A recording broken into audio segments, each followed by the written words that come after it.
എല്ലാവർക്കും മറ്റൊരു വീഡിയോയിലേക്ക് സ്വാഗതം. ഞാൻ ഇതുവരെ ചെയ്ത വ്ളോഗ് മുഴുവനും 3 വിഷയമായിട്ടാണ്. അപ്പോൾ ഇനി ഞാൻ അങ്ങോട്ട് ഓരോ വിഷയവും സെപ്പറേറ്റ് ആയിട്ടാണ് ചെയ്യാൻ പോകുന്നത്. ഇന്നത്തെ വ്ളോഗ് എന്താണെന്ന് വെച്ചാൽ മറ്റൊരു ഇൻഫർമേഷനാണ്. ആദ്യം നമുക്ക് ആ വീഡിയോ ഒന്ന് കണ്ടു നോക്കാം.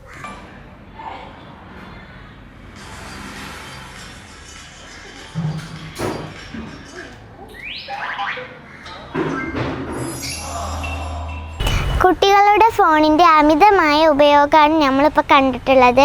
ഇപ്പം നിങ്ങൾ കണ്ടില്ലേ, കുട്ടികൾക്ക് കളിപ്പാട്ടൊന്നും വേണ്ട, ഫോണ് മാത്രം മതി. ഫോൺ കിട്ടിയാലോ ഏതെങ്കിലും മൂലയിരുന്ന് ഇങ്ങനെ കാണും. ഇപ്പം അമ്മമാർക്ക് കുട്ടികളൊരു ശല്യമില്ല, അമ്മമാർക്ക് ജോലികളൊക്കെ ഇങ്ങനെ ചെയ്യാം. കുട്ടികളിപ്പോൾ ഫോണിൽ ഇങ്ങനെ കളിക്കുമ്പോൾ സുഖമാണല്ലോ. ചില മാതാപിതാക്കൾ പറയും, എൻ്റെ മക്കൾക്ക് നല്ലോണം ഫോണൊക്കെ ഉപയോഗിക്കാൻ അറിയാം, വളരെ ബുദ്ധിയാണ്, അങ്ങനെ ഓരോന്ന് പറഞ്ഞ് നടക്കും. എന്നാലേ നിങ്ങൾക്ക് തെറ്റി. ഈ മൊബൈലിൻ്റെ ദോഷം അറിഞ്ഞാലേ നിങ്ങൾ ഒരിക്കലും കുട്ടികൾക്ക് മൊബൈൽ കൊടുക്കൂല.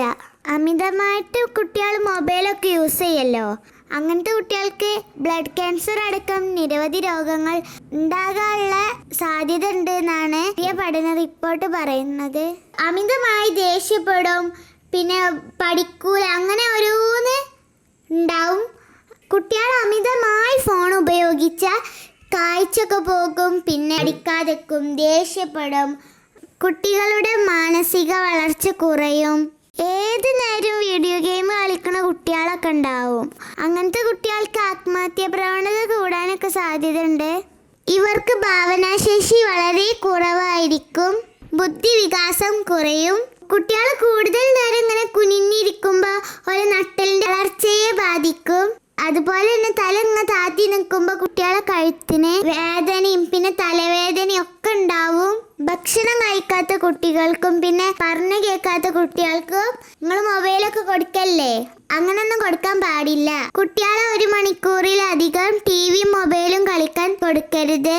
ഇനി കുട്ടികളൊക്കെ മൊബൈൽ ചോദിക്കുമ്പോൾ അവരോട് പറയണം മൊബൈൽ ഉപയോഗിക്കാൻ പാടില്ല, ഇതിന്റെ അപകടങ്ങളൊക്കെ പറഞ്ഞു കൊടുക്കണം കേട്ടോ. ഈ വീഡിയോയിൽ മോഡലായി അഭിനയിച്ചതിൻ്റെ അമ്മായിൻ്റെ മക്കളാണ് യാസും ഫെല്ലയാണ് ഇതിൽ അഭിനയിച്ചത്. എല്ലാവർക്കും ഇന്നത്തെ വീഡിയോ ഇഷ്ടപ്പെടുന്നു വിചാരിക്കുന്നു. ലൈക്ക് ചെയ്യണം, ഷെയർ ചെയ്യണം, സബ്സ്ക്രൈബ് ചെയ്യണം. അപ്പോൾ നമുക്ക് മറ്റൊരു വീഡിയോയിൽ വീണ്ടും